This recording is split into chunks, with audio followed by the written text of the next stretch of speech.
According to an article by ZDNet in February of 2020, Amazon said its AWS Shield service mitigated the largest DDoS attack ever recorded, stopping a 2.3 Tbps attack. There are a lot of attacks so far have been executed against these big companies, not to mention some other big companies and organizations like Spamhaus, BBC, and GitHub.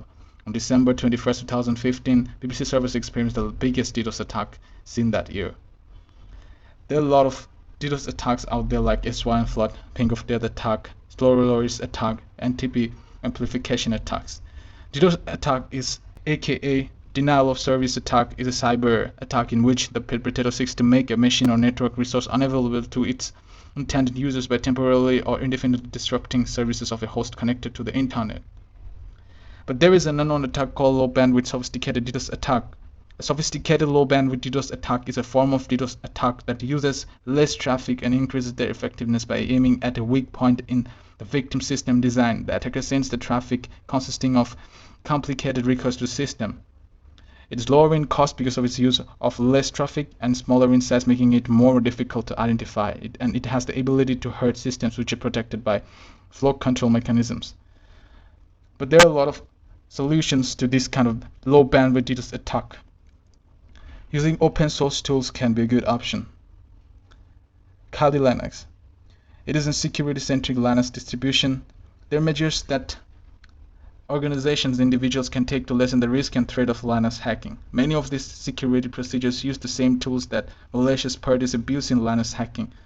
Organizations can use the tools discussed: password crackers, network scanners, vulnerability scanners, wireless sniffers, etc. to test the software and networks from a hacker's perspective. And regular testing and monitoring using Linux hacking software gives organizations the opportunity to discover software and network vulnerabilities before attackers. Wireshark. Wireshark is a network traffic visibility. Wireshark can capture network traffic and analyze that traffic in depth to try to understand it. It can also analyze network traffic captures from other tools. Wireshark has built-in knowledge of hundreds of network and application protocols.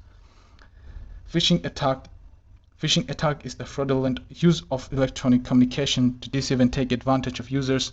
Phishing attacks attempt to gain sensitive confidential information such as user's name, passwords, credit card information, network credentials, and more. Cyber attacks use social engineering to manipulate victims into performing specific actions like clicking on a malicious link or attachment or willfully divulging confidential information. A DDoS attack occurs when multiple machines work together to attack one target. To execute an attack, hackers will also use phishing emails and a range of other methods to install malware on remote machines. These machines will form what is known as a botnet. A botnet is a collection of internet-connected devices which can include PC servers, mobile devices, and other Internet of Things, and that are infected by and controlled by malware. After installing the malware on these machines, the hackers can control the devices from a centralized location and instruct them to bombard the site with traffic. There are solutions for this DDoS attack, like this phishing attack. Monitoring tools are the best one to tackle this kind of attack.